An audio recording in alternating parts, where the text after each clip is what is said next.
This video is to go over my Russia rules for the Bloodbath. These are the rules that we've been using in-house for quite a while. And yeah, so let's get started. If you've seen the map video, the first recognizable change is Ukraine is now A3. That is so Russia has the option to build or to upgrade to a major facility.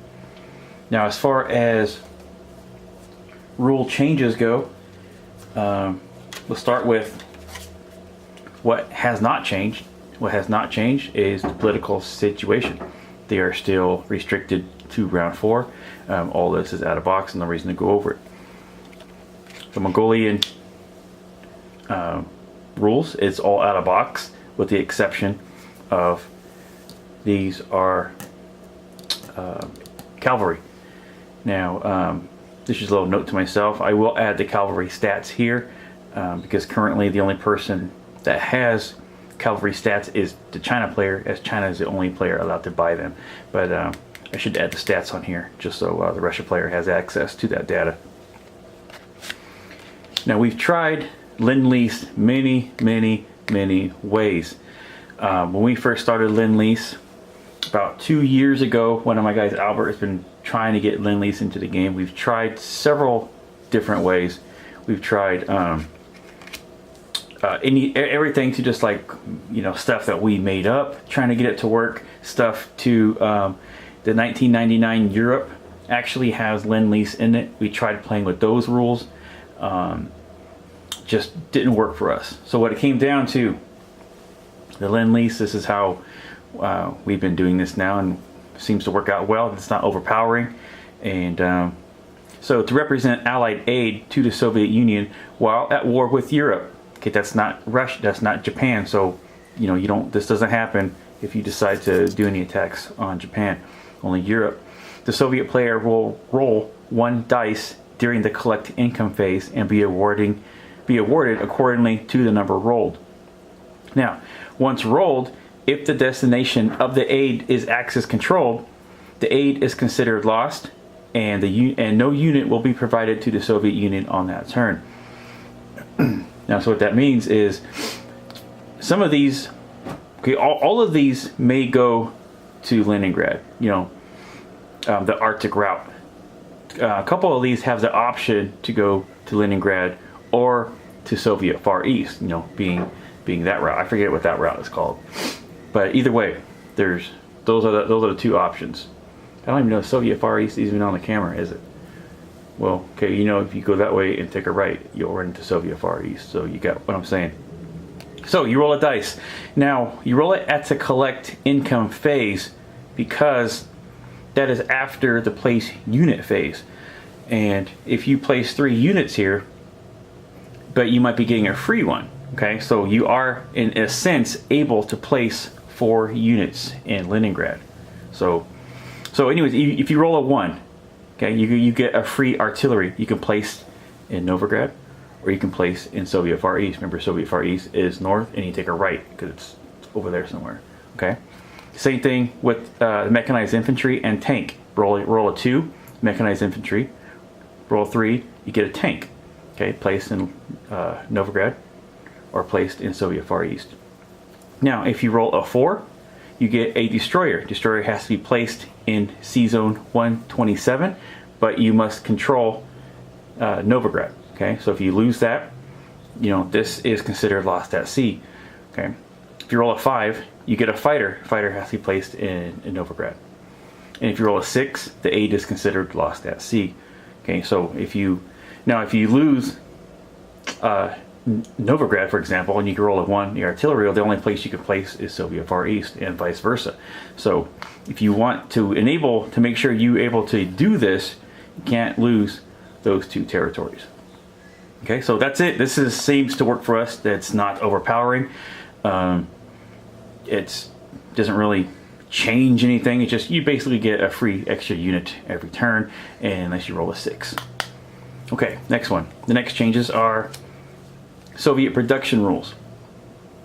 Now, Soviet production rules, to represent the mobility of Soviet production, minor industrial complexes may be built on any original controlled territory with an IPC value of 1 or greater at any time.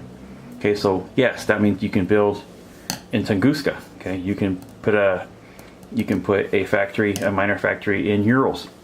Okay, in addition to represent that miner, is once at war with Europe, again, not Japan, minor industrial complexes may move one space per turn to an original controlled Soviet territory. Okay, but you have to pay 1 IPC, and the cost is 1 IPC point. Meaning, we decide to move this back. Okay. Now, in addition to, you have to pay 1 IPC to move these. Okay, so to represent, we're paying. We're just going to chip it for now. We know that doesn't. We know that's not 4 factories, but what matches the green is the money. Okay, it's $1. So you can move that at the cost of 1 IPC, in addition to the cost of 1 production point. Meaning, now you move this and you place units. You can only place 2 units here on that turn. It will be back up to full capacity the next turn, provided you decide not to move it again. Okay. And for those of you that are thinking, what the hell? You can move them. Well, on history, that's what they did. So we had mobile production. That's why they were able to keep fighting so well, because they would pack up their factories and move them back. And as Germany is moving forward, their factories are still on the front, whether the front is here, whether the front is here, whether the front is here. Okay, that's what they did. They moved their factories. They were mobile factories. They were able to pack it up and go. And then, like I said, to just represent this, you can place a miner in a Mir now, which would simulate the Trans-Siberian Railway, because you're getting units back and forth. You have units here. You can just place them here. We like it. Mainly, we don't really move these too much. I actually had a game yesterday where I actually did move this one. I actually moved this one to, where did it end up? I think it ended, I can't remember if it was here or here. No, I think it was here. No, it wasn't. I did go this way, and then something happened. I changed my mind, and I dipped around the corner and came back. But either way, it's kind of funny. And I was able to place one in a mirror. So it's back to the rules here. Let's go to, breeze through this really quick. So, so it costs 1 IPC, costs 1 production point. I just went over that, and just went over that. Okay. Oh, so movement, here we go, the next rule here. Movement of a minor industrial complex negates railway ability for that said turn, and on the next turn, it is reinstated and unless it moves again. So basically, it's the same rules as production. Once it's here, it negates the railway, but if you don't move it again, railway is reinstated.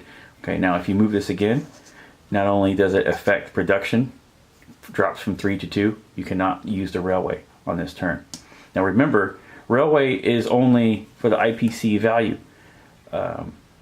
That has been changed. Like I said, my other rules are depreciated.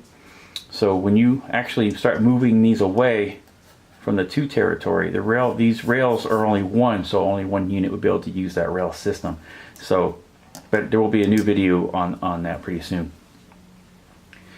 And of course, major complexes may not move. And I do need to add more data to the card just so everyone's on the same page. These may not move into a territory with no value. Okay, so we cannot go here. Okay, we cannot go to Bessarabia. Okay, we can't get this Ukraine and go to Bessarabia. There's no value.